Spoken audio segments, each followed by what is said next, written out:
In this demo, we're going to walk through Profisee's Fabric workload, showing the ability to build a complete MDM solution inside of Microsoft Fabric.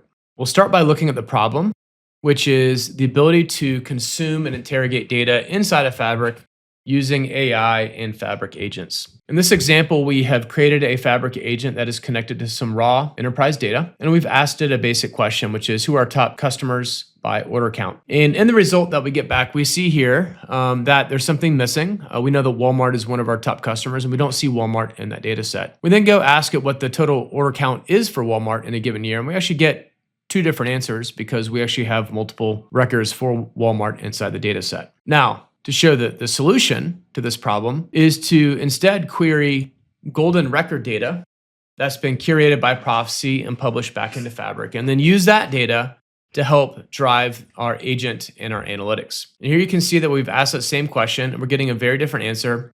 And now we see what we would intuitively expect, which is that Walmart, one of our top customers, is inside of the top 10. Now, the question is, how can I go about building this golden record data set inside of Microsoft Fabric using Profisee without having to necessarily go stand up and learn a brand new product? And that's where Profisee's Fabric workload comes into play. Going back to our Fabric workspace, we're going to create a new item. We can see here inside of Fabric, there's a Profisee data product item that's natively available to any user inside of Fabric. We give our new item name, Customer Master, click Continue, and we will now connect our Fabric item, our Profisee Fabric item, to an underlying Profisee application environment. Once we've connected, we can go ahead and create our new data product inside of that Profisee environment, and click Create, and we've now created the container within which we can start configuring our solution. At this point, we don't have any entities or tables of data that we want to manage, and so we'll go ahead and create a new entity called Account. With that entity created, we can see here that we have a basic table that we can start managing data in. What we'll next do is extend this table to include all the additional attributes we want to track and manage about our customers.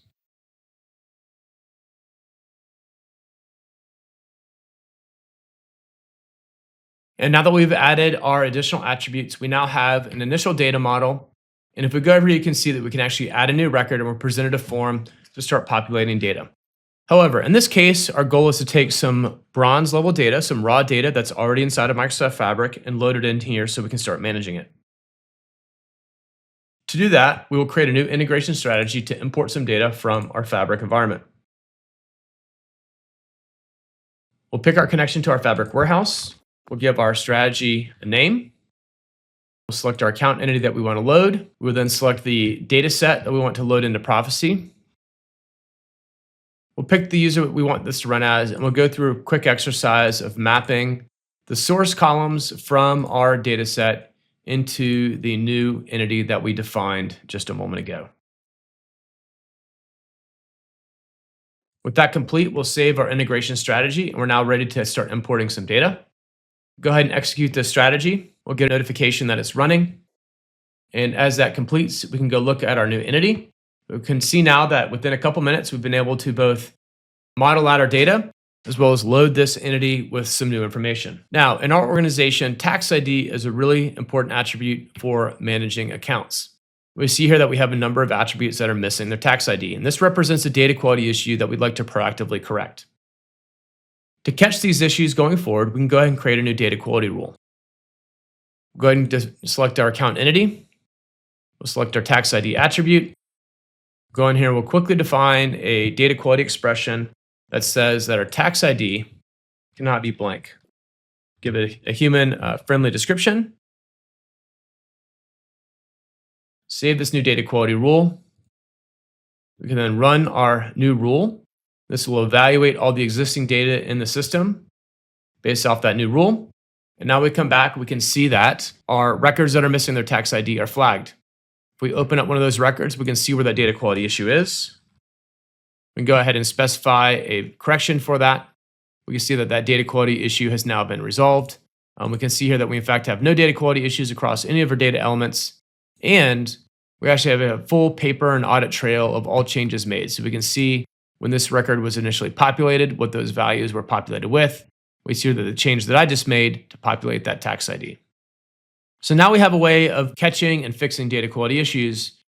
We're now ready to start finding and identifying, grouping together duplicate records within this data set. If we look at this data set, filter on records that start with the text wall, we can see here that we have a number of different permutations of Walmart in the data set. In order to solve the original problem that we saw with these duplicates data resulting in incorrect information from AI agents, we need to go ahead and create golden records that group together all these individual representations of our customer Walmart. To do this, we go configure a matching strategy. We then pick our account entity. Now we're ready to specify how we want to identify and group together like records. To do that, we create a couple different combination of identifying attributes that we want to match on. So we'll start with name and address. We'll pick our address line 1 and our name attributes. We can see here we have a number of different settings we can use to control the accuracy level. We'll add a second set that's based off of name and tax ID. In this case, we want it where tax IDs are exactly the same.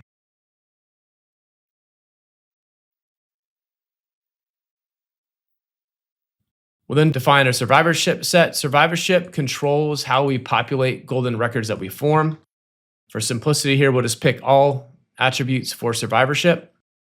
We'll save that. We've now defined a matching strategy that we can use to start grouping together our duplicate records. Now that our strategy has been defined, we can go ahead and enable the strategy. We've now begun building our index of similarity, or what we call our similarity graph. And as we execute that strategy, we will now begin matching and grouping together our duplicate records in our data set. And going back and refreshing, we can see that now has already been completed. And if we again search for Walmart, we can see that a lot of our Walmart records have now been grouped together into a group. And if we open up that group, we can see all the various permutations of Walmart, Walmart stores, Walmart Inc., etc. that all been matched together into a group. And then our golden record that has been created, which is our representative of our group.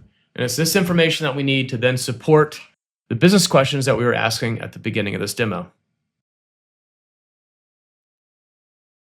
To look at another example of this, we can look at our customer US Steel, who also has a number of different duplicate records inside of our data set.